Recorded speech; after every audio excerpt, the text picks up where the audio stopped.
morning, children. Okay, children, today I am going to take social for 10th class.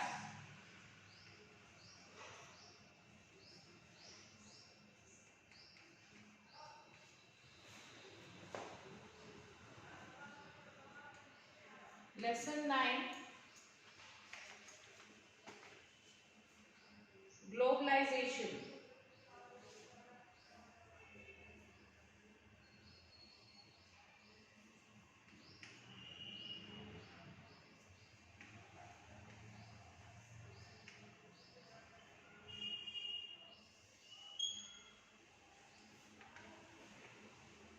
Open your textbooks, children, page number 117.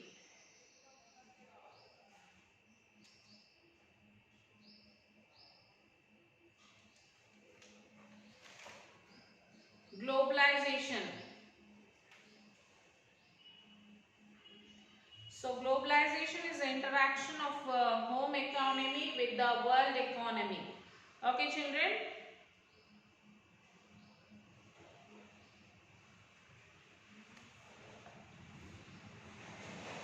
A and B going to school. School entrance. You can see the pictures, children. Picture A and B going to school, and C is school entrance, D in classroom, E teacher at board. If you have access to internet, watch the entire advertisement in following link. So you can open this link, children, and you can see this advertisement.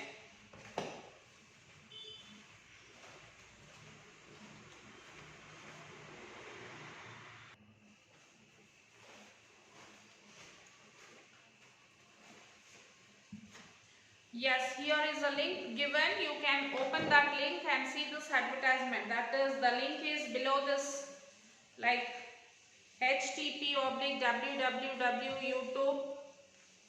Yes, you can open that and you can watch the advertisement, children. What you see above is an advertisement for a magazine published from London. So this was a advertisement.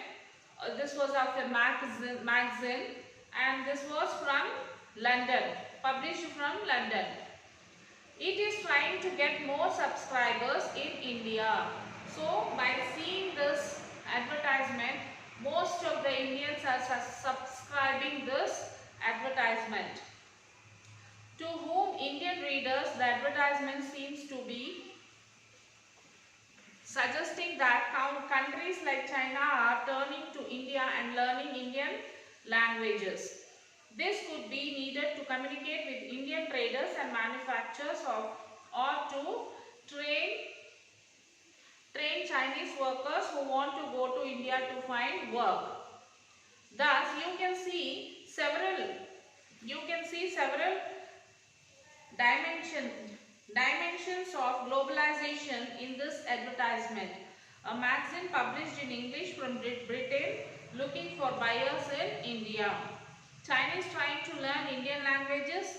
Chinese hoping to sell their products in India, or sending their workers to India, or doing business with Indian partners. So as Chinese were trying to sell their products in India, and they are sending their people to India to sell the products here, and they are trying to learn our language. Globalization is a major change that occurred across the globe in the late 20th century. This has political, cultural as well as economic dimensions. You have read about some of these aspects in the context of service sector in class 8 and 9, such as emergence of new job opportunities like call centers. You will also recognize that there is a large number of consumer products available in the market. We identify three types of flows within international economic exchange. We can identify three types of flows with the international economic exchange, children. The first is the flow of trade in goods as well as services. What is the first one? The flow of trade in goods. And the migration of people in search of employment. People move from one place to another place in search of employment. The third is the flow of capital for short term or for long term investments over long distances. Besides, there are political and cultural dimensions of globalization. For instance, last year several nations in Western Asia and Northern Africa like Tunisia, Egypt were influenced by each other's revolutions and uprooting of dictators. This was called Arab Spring in the media. In these countries, media played a crucial role. Television channels that were owned and run by people from other countries support such mobilizations, which resulted in regulating the powers of local leaders. While events like civil war or natural disaster like tsunami are discussed within the national boundaries, they also receive support and sympathy from around the world. Globalization is not merely about the market. In fact, ideas are also being shared and expanded. In this chapter, our focus is mostly on the economic aspects of globalization as they have unfolded in the past 30 to 40 years. So, production across the countries. So, first thing which we are going to discuss is about the production across the countries. Until the middle of the 20th century, production was largely organized within countries. So until the 20th century, the production was only organized within the countries. Raw materials, food grains and finished products only crossed the boundaries of these countries. So raw materials, food grains, all these products, they used to be crossed only within the boundaries of these countries. Colonies such as India exported raw material and food grains and imported finished goods. So like colonies like our country India, they have exported the raw materials and imported food grains and imported the finished goods. They used to export raw materials and the food grains, and then they used to export the finished goods. Trade was the main channel that connected distant countries. Trade, business was the main channel with the other countries. This is the connection with the other countries. This was before the large multinational companies, MNCs, emerged to the scene. This was before the MNCs emerged, before the MNCs have come. So now the MNCs are there, that is multinational companies. Before these companies started, our Indians were doing all this import and export business in this way. An MNC is a company that owns or controls production in more than one nation. MNC is a company which owns and controls the production is in more than one country, more than one nation. MNC set up offices and factories for production in regions where they can get cheap labor and other resources. So where do MNCs set up their office? Like the places where the labor and the other resources get cheaply for them. In such places they set up the offices. This is done so that the cost of production is low and the MNCs can earn greater profits. Why they select cheap places? So that the cost of production will be low and they get more profit. Consider the following example. A large MNC producing industrial equipment designs its product in research centers in the United States and then has the component manufactured in China. These are then shipped to Mexico and Eastern Europe where the products are assembled and finished products are sold all over the world. This is how they do their trading.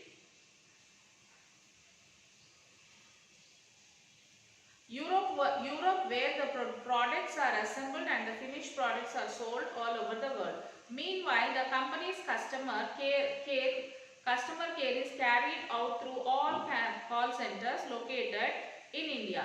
So meanwhile, what do these MNCs will do? They carry forward all this, the company's customer care will be there throughout the nation. Identify these countries on the world map. In this example, the MNC is not only selling its finished products globally, but more important, the goods and services are also being produced globally. As a result, production is organized in increasingly complex way. The production process is divided into small parts and spread out across the globe. In the above example, China provides the advantage of being a cheap manufacturing location. Mexico and Eastern Europe are used for their closeness to the markets in the US and Europe. India has educated English-speaking youth who can provide customer care services, and all this probably can mean 50 to 60% cost saving for the MNC. The shortage of spreading out production across the borders or to the multinationals can be truly immense. So this is what about the production across countries, and next is interlinking production across countries. What are the interlinking production across the countries?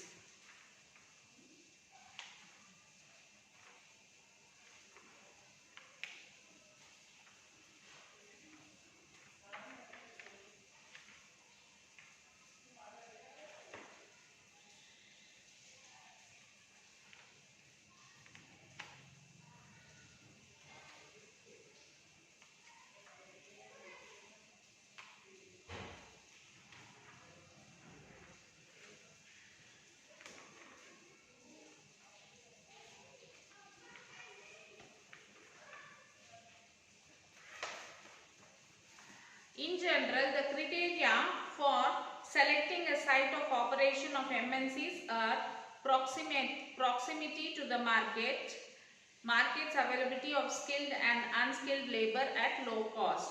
So, what is the main criteria of the MNC? That they will select the labor for the low cost. Assured availability of other factors of productions.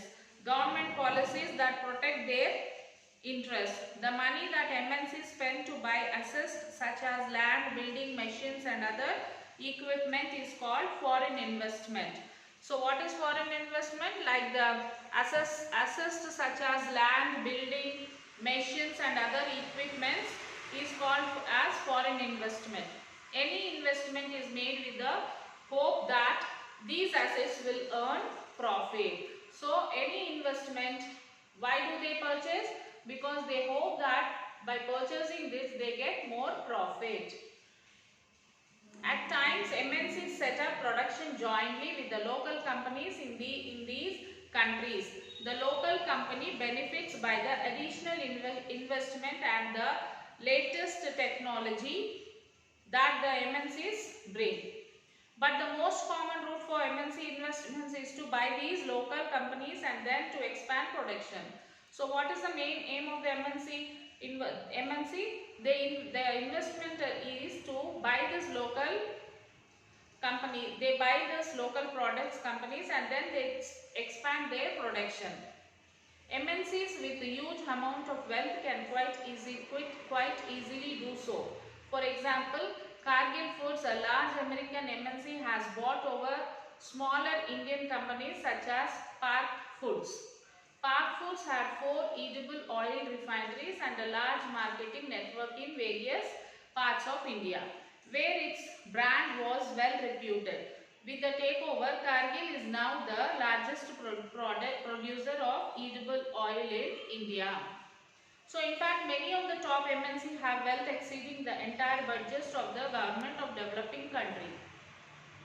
With such enormous amount of wealth, imagine the power and influence of the MNCs. There is another way in which MNCs can control production. So how do MNCs control their production? Large MNCs in developed countries place orders for production with small producers.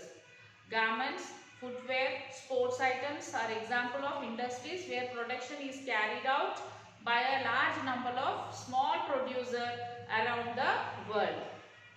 The products are supplied to the MNCs, which then sell them under their own brand name to the customers. These large MNCs have tremendous power to determine the price, quality, delivery and labor conditions for these distant producers. Because of the MNC's production is widely depressed, locations is getting interlinked. Why all companies could not collect called as MNCs? Why all companies are not were not called as MNCs? Because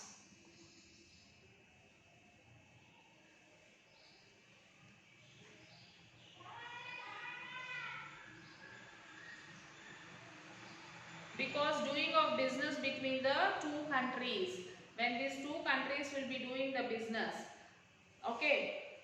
So next is foreign trade and integration of market. Foreign trade and integration of market.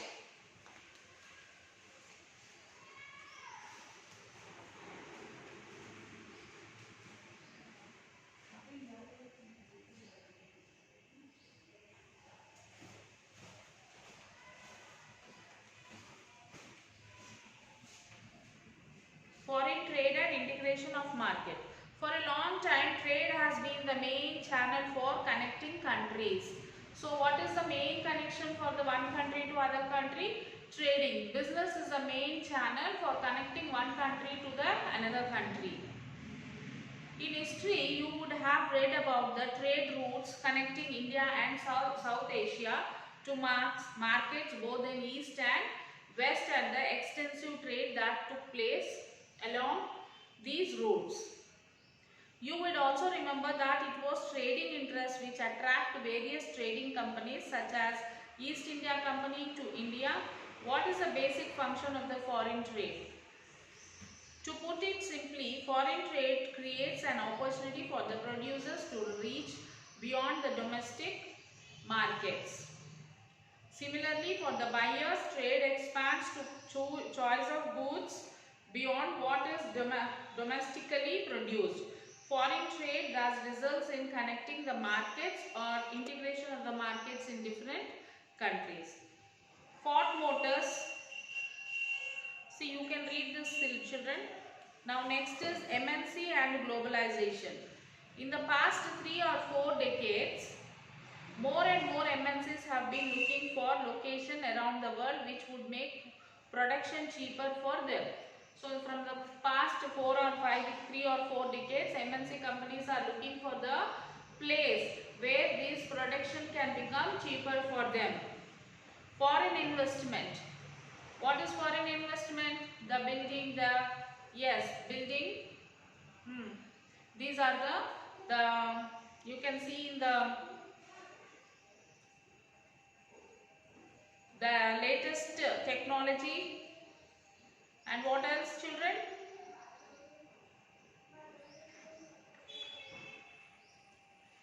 Building machines, land building machines, latest technology, the equipments which will take place, which will be producing the production. So all these called as foreign investment. So in the past 3 or 4 decades, more and more MNCs have been looking for locations around the world which would make production cheaper for them. Foreign investment by MNCs in these countries have been rising. So the foreign investments of the in such countries, it is in rising because of the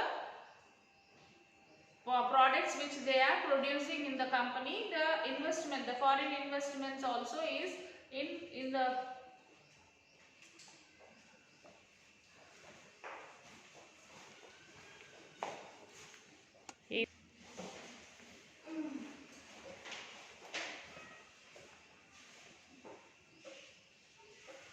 a large part of the foreign trade is also controlled by the MNCs.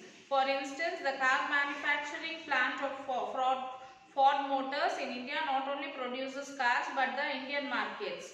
It also exports cars to other developing countries and exports a car components for its many factories around the world. Likewise, the activities of the most MNCs involve sustained trade in global and services.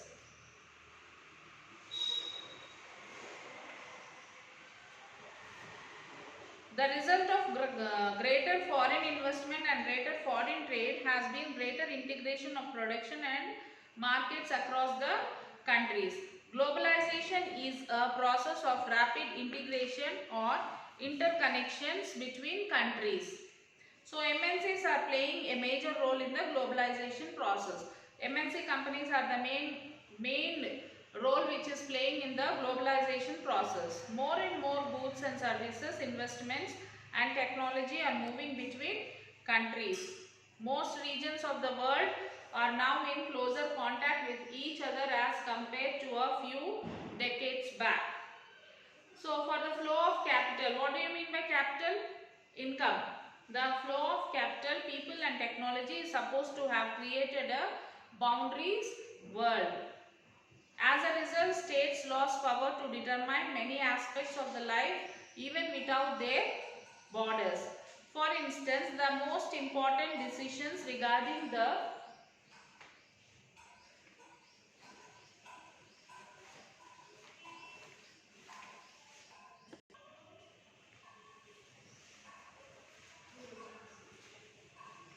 and the next one is factors that have enabled globalization technology. Using of better technologies. Rapid growth of technology has been one major fact that stimulated the globalization process. For instance, the past 50 years have been several improvements in transportation technology. As a result, goods are delivered faster across long distance at a lower cost. Because of the technology, using of the better technology, what happened? As a result, the goods are delivered to the other countries in all over across the long distance at lower cost.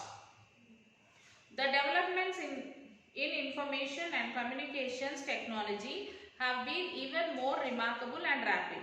Telecommunication facilities, telegraph, telephone, including mobile phones, fax, are used to contact one another around the world, to access information instantly and to communicate from remote area. This has been facilitated by satellite communication devices. Computers have now entered almost every field of activity. You might have also ventured into the amazing world of internet, where you can obtain and share information on almost anything you want to know. Internet also allows us to send instant electronic mails, email and talk, voicemail across the world at negligible cost. So next, as this the technology has improved, the internet, the computers have been also are using all over the country. Most of them are using this. So we have already observed that we can obtain the information about anything from the internet. Any information if you want, we can go through from the internet. So liberalization of foreign trade and foreign investment policy. Let us return to the example of import of Chinese toy in India. Suppose the Indian government imposes a tax on import of toys, and because of the tax, buyers will have to pay a high price on import of toys. So when the toys are importing from the China to India, so they have to pay the tax for that, tax for the imported toys, and because of tax, buyers will have to pay the higher price on the imported toys. Because the tax amount also they will collect from the buyers only. So for imported toys we have to pay high prices. Chinese toys will no longer be as cheap in the Indian markets. Imports from China will automatically reduce and Indian toy makers will prosper. So the imported toys will not be cheaper in India, because as I told you that we have to pay the tax for that. Tax on imports is an example of trade barrier. It is called a barrier because some restrictions has been set up. Government can use trade barriers to increase or decrease, regulate foreign trade and to decide what kinds of goods and how much of each should come into the country. The Indian government after independence had put barriers to foreign trade and foreign investment. This was considered necessary to protect the producers within the company from foreign competitions. Industries were coming up in the